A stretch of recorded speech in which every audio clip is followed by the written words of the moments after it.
Hey everyone, welcome back. Thanks for tuning in to episode number 3 in our conversation about racism, justice, and the response of the local church. In this episode, you're going to hear Keon, Denise, and Abena share openly and honestly about the concept of white privilege. What does that mean for you and I? Let's take the posture of listening and learning and celebrating stories that matter.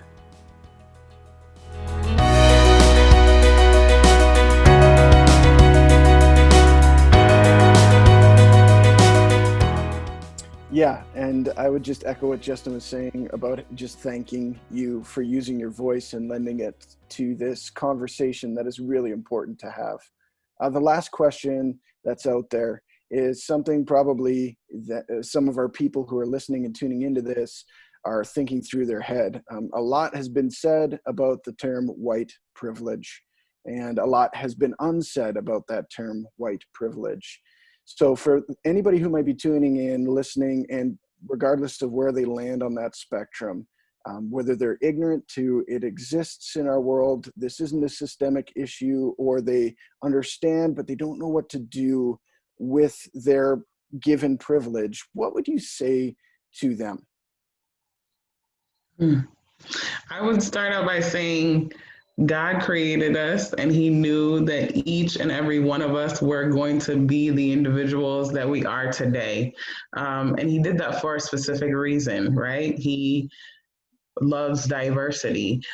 So yes, white privilege is there. There is no way, around it. That goes back to kind of like what Denise was saying, the history, and that there were systems that were built um, for a reason. And that reason was to keep the majority together and to separate that from the minority. So again, this is just, going back from the US side of things. But that has to be acknowledged as well, and that has to be addressed. And as far as, not knowing what to do with that, I would suggest looking internally, reflecting on your heart posture, inspecting any subtle biases that you might have by, asking the people that are closest to you, and as well as asking God for help to reveal and open your eyes and help you change the way that you're thinking, so then you can kind of make a change within yourself. Like normally, if you're wanting things to change, and I'm just thinking of like, my personal relationships. Like I'm married and I'm going on my second year, and there are certain things because of how men are wired that drive me crazy. But I can't do anything about that. So what I've been doing is changing myself, being more patient, reading more as to how I can, have better communication with my husband, how I can engage so that we're actively pursuing a healthy relationship. And I think the same thing applies here. I think we can't be overwhelmed by this situation. It's an overwhelming situation, and we can't change the whole broad spectrum of it, but we can change our little circle. We can change, our realm of influence. And it starts by us first, and then educating ourselves, sharing with, our coworkers, our family members, for you guys that are parents, raising this next generation. So like Keon said, we don't keep passing it down the line. But you have to acknowledge the pain, acknowledge it, and don't take away from the fact that it has hurt so many people, but allow for empathy to come, allow for compassion to come, and not worrying about apologizing on behalf of, white America for something that you did not do, but just acknowledging it. And don't be worried about not having the right words to say, but just being present and being like, I'm sorry that hurt you and that affected you. And I'm willing to listen, I'm willing to learn, and I'm willing to help at least shape my realm of influence. I think with the issue of white privilege is, it's really, I think a lot of it comes down to people just putting themselves in someone else's shoes. And this can be in really big, serious issues, or it can be in really small ones. So, for example, if we take a Canadian example, a big one, I've had conversations with people who kind of think, you know, the First Nations people just need to get it together and do better in school and, you know, all these kinds of things.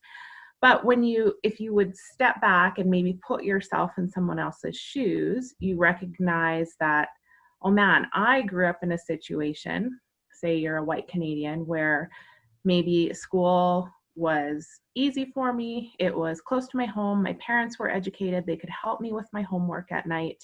They owned their home. They had some extra money so that they could put me in after school programs or in after school sports, which helped me to be able to keep myself busy after school. And then I was able to use some of that money to then go to a good university. All of those things where even though I might have worked hard in school and worked hard at sports, and none of that's negated, but I had some privilege that helped me get to where I got to, versus maybe a kid whose parents are suspicious of the school system or who weren't educated themselves, and so they can't help you with their homework, or they don't have any extra money to be able to put you in extra programs. So that kid just has a much harder time and a longer way to go. So if we can put ourselves in the spot of that kid, we might understand why maybe it's harder for them to get to where we think they should be.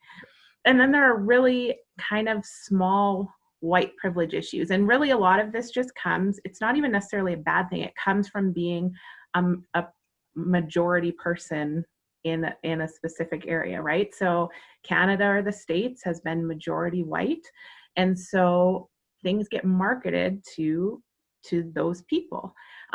It's not a bad thing that you fit the marketing, but for example, growing up, I'd go to Target or Walmart and walk down the hair aisle and know that almost every product, every shampoo, every conditioner is marketed to someone who has long, straight hair.